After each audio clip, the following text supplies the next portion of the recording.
I started my career doing management consulting. I have an engineering background, and so I was basically just doing the corporate thing, having a 9 to 5 job, and was looking for a different opportunity to go after in terms of being an entrepreneur.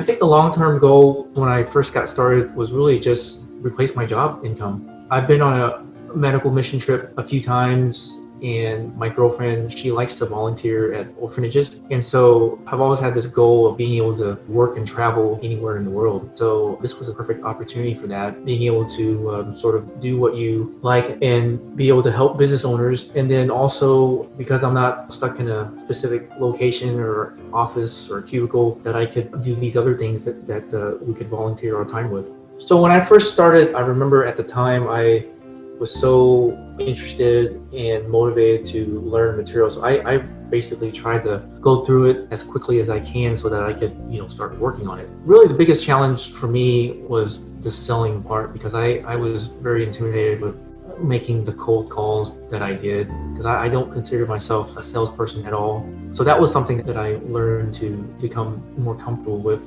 It ranked pretty fast. I don't remember having to wait a whole lot. Probably within a week or two, it started ranking. It was pretty exciting, actually. So when I was complete with my first lead generation website and it was producing leads and phone calls, then the next step was obviously to look out for a local business owner. And I believe that, I think it was just like maybe the first call that I made to find that local business owner, and he was interested in signing up. The model that I use is more, not so much a monthly amount, but a cost per lead. So he signed up, and I think the first month it was like $200 or $300 that I made. When I saw that, I realized that this model, this process definitely works, and I realized that now it's just a matter of creating more sites to do the same in other markets and other areas, rinsing and repeating the process.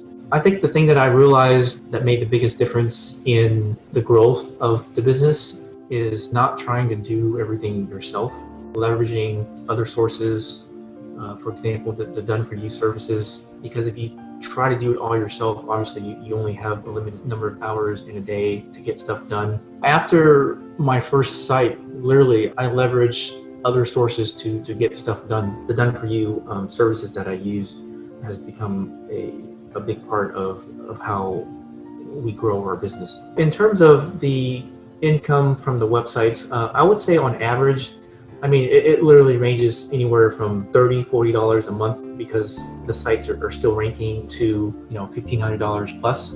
I would say on average it's probably about $400 or $500. I'm at a point now where it has replaced my work income, and so as of 5 months ago, I've left corporate America for good. And it was actually interesting the way it happened, because I had that vision and plan of resigning from my company, who I've worked for like 6 years, the consulting firm.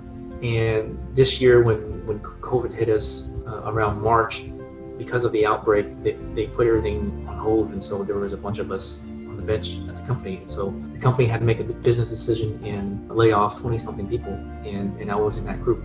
So I was disappointed, because I wanted to basically resign on my terms, and I didn't expect it to happen to me. But then I realized that when I started focusing on my business full-time, that I was able to focus more. So it was sort of a blessing in disguise, and looking back, it was what I needed to get to where I'm at now. The biggest advice that I could give to someone just starting out is understanding the process from the get-go and try not to deviate. I think people are always trying to figure out a better way or to do things differently, and I think that's great, but I think in the beginning, you just keep it simple, and once you complete that, finding a niche or two or three, and just seeing if you like it, just seeing what sticks, because it may take 2 or 3 niches to try out. And once you have success with one or more of those niches, then just keep rinsing and repeating the process. Obviously, the big one is just not giving up, making progress every single day,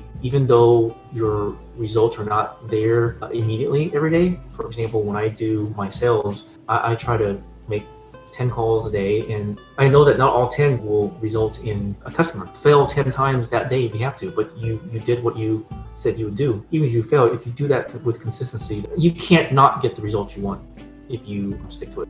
Once the websites basically surpass my monthly work income, it's a great feeling. I mean, it's a feeling that you're able to be in control of your own destiny, and the feeling of being able to put more time and effort in something that you are working towards that makes a difference. You know, if I work an additional 5-10 hours back when I was doing my consulting job, it probably didn't make a lot of difference in the bottom line of how much income I was producing that month. Whereas in this business model, there's a direct tie to your efforts to the results that you produce.